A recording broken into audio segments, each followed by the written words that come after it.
मैं सरस्वती खंडूड़ी आज फिर लिए चलती हूँ आपको कहानियों की दुनिया में। आज की कहानी है किस्मत का खेल। विनय ने घर के मुश्किल हालातों के बावजूद अपनी पढ़ाई पूरी की और इंजीनियरिंग की डिग्री लेकर अपने छोटे से कस्बे से महानगर मुंबई की ओर चल दिया ताकि उसे कोई ऐसी नौकरी मिल सके जो उसके परिवार की गरीबी दूर कर सके। उसकी आंखों के आगे अपने बेबस पिता का चेहरा घूम जाता और उसके नयन सजल हो उठते जब वह याद करता कि किस तरह उसके पिता को अपनी ज़मीन उसकी पढ़ाई के लिए साहूकार के पास गिरवी रखने के लिए गिड़गिड़ाना पड़ा और उसकी माँ ने दूसरों के खेतों में चंद रुपयों के लिए कड़कड़ाती धूप में मजदूरी की।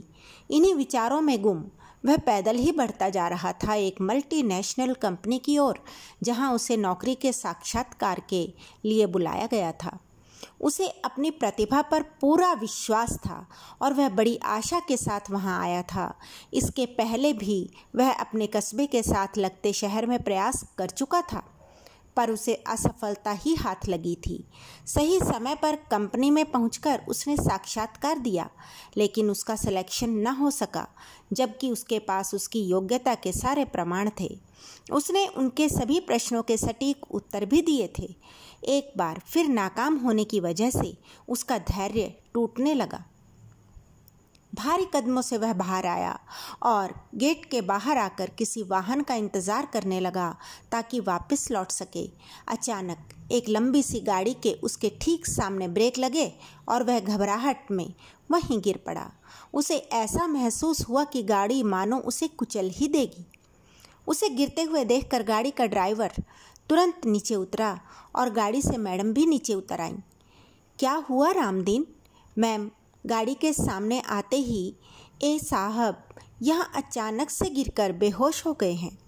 पंकजा मैम ने गाड़ी में से पानी की बोतल निकालकर ड्राइवर को थमाई और बोली, ये लो पानी, छिड़को इसके चेहरे पर, कुछ पानी इसे पिलाओ और होश में लाने की कोशिश करो। मैं तब तक डॉक्टर नहुष को फ़ोन करती हूँ। डॉक्टर नहुष जल्दी ही वहाँ पहुँच गए। तब तक 2 कर्मचारियों की मदद से ड्राइवर ने विनय को अंदर ले जाकर एक कमरे में लिटा दिया था। डॉक्टर ने चेकअप करते हुए कहा, मैम चिंता की कोई बात नहीं। किसी चिंता परेशानी का दिमाग पर दबाव बनने के कारण यह बेहोश हो गए हैं। मैंने इंजेक्शन दे दिया है, जल्दी ही होश में आ जाएंगे।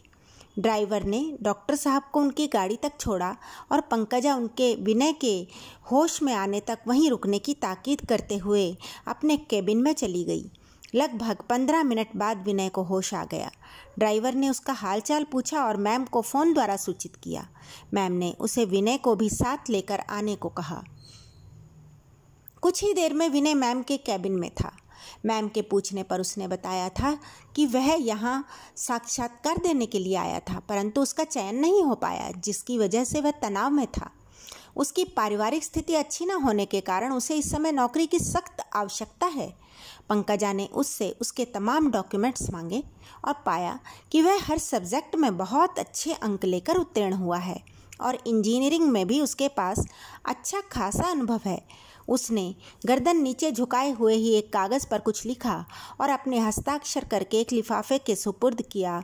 विनय को देते हुए उसे कहा, यह नीचे रिसेप्शन पर दे दो और कल से काम पर आ जाना। बेस्ट ऑफ लक मिस्टर विनय, आप अब इस कंपनी के इंजीनियर हो। विनय ने भावातिरेक में कहा, मगर अभी तो HR टीम ने। बाकी के शब्द उसके मुंह में ही रह गए। जब पंकजा ने उससे कहा, तुम चिंता मत करो, आपको मैंने सेलेक्ट किया है। मैं इस कंपनी की डायरेक्टर मिस पंकजा हूँ और आप इस कंपनी को अपना सर्वश्रेष्ठ देने की कोशिश कीजिए, बाकी मैं देख लूँगी। और विनय किस्मत के इस खेल पर अचंभित था। वह पंकजा मैम को बार बार धन्यवाद देता हुआ मुस्कुराते हुए केबिन से बाहर निकल आया। अब उसके चेहरे पर असीम सुकून था।